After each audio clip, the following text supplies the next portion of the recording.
Então aqui a gente vai ver as principais funções sendo executadas no R. Então algumas funções aqui a gente já tinha até executado rapidamente. Então esse isof aqui é um conjunto de dados que vem instalado por padrão no R. Então se você executar ele, ele vai listar ali um conjunto de dados. A primeira função é o head, ele mostra as primeiras linhas do conjunto de dados. Por que isso é muito importante? Por que a gente usa isso muito? Porque você tem que tratar dados com, às vezes, dezenas de milhares, milhões de linhas, e você precisa ver a estrutura, você precisa visualizar esses dados. Então se você simplesmente executa o nome do objeto, que nem eu fiz aqui, você vai ter uma relação muito grande de informação. Então, na verdade, você quer examinar apenas uma parte, você quer conhecer apenas a estrutura. Aí você executando o head, eu vou limpar aqui para ficar mais claro, você tem apenas as primeiras 6 linhas listadas. Se você quiser ver o fim do arquivo, de forma semelhante, você tem a função tail. Então o tail ele traz os últimos 6 registros do arquivo. E você pode limitar, você pode alterar o padrão de mostrar 6 linhas tanto para head quanto para tail, passando o argumento n igual a 10. Então você pode perceber que o padrão, o valor padrão desse argumento é 6. Então você pode alterar ele para qualquer número que você quiser.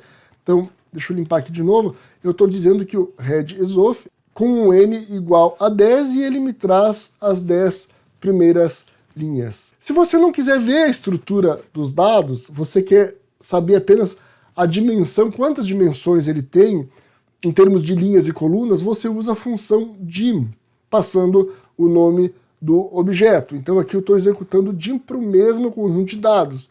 Então vejam, ele traz a notação linha, coluna. Então ele está me dizendo que são 88 linhas e 5 colunas. Então você tem uma informação da estrutura desse conjunto de dados. Você sabe como que esse conjunto de dados está estruturado. O dim ele não vai funcionar, por exemplo, para um vetor. Porque um vetor ele tem apenas uma dimensão. Você usa length, passando o nome do objeto. Então length island, que é um vetor, ele está me dizendo que são 48 posições. E depois nós temos aqui as funções callNames e rowNames, que também são úteis se você quiser saber quais são as colunas que um objeto tem e quais são as linhas, no caso do objeto ter nomes nas linhas. Se ele não tiver nome, ele vai trazer uma referência de numeração dessas linhas. E a outra função que a gente falou lá foi o summary. O summary sai um resumo, ele traz um resumo com dados estatísticos de cada coluna do conjunto de dados. Então a gente está vendo aqui, ó, nControl, ele está trazendo o valor mínimo, o primeiro quantil, a mediana, a média, o terceiro quantil e o valor máximo, né? Então ele traz um resumo estatístico de cada coluna. Se a coluna ela é categórica, ele traz a quantidade por categoria. Então esta coluna aqui, TOBGP, é categórica. Ele está dizendo que o valor 09G/day ocorre 24 vezes, o valor 10-19 também 24 e assim sucessivamente. Então, se é categórica, se a coluna é categórica, ele traz a quantidade, né? Ele traz um resumo de quantidade. Se ela é numérica, ele traz aqui algumas informações estatísticas dessa coluna. A outra função que a gente viu é o file.choose. Então, sempre que você tem que carregar algum tipo de arquivo no R, para você não ter que, se você está trabalhando dinamicamente, você não sabe de cabeça onde esse arquivo está, ou você não tem certeza da sua localização, você não quer digitar, você quer localizar esse arquivo através de uma caixa de diálogo, você usa a função file.choose, eu vou executar aqui para a gente ver, e ela vai abrir uma caixa de diálogo.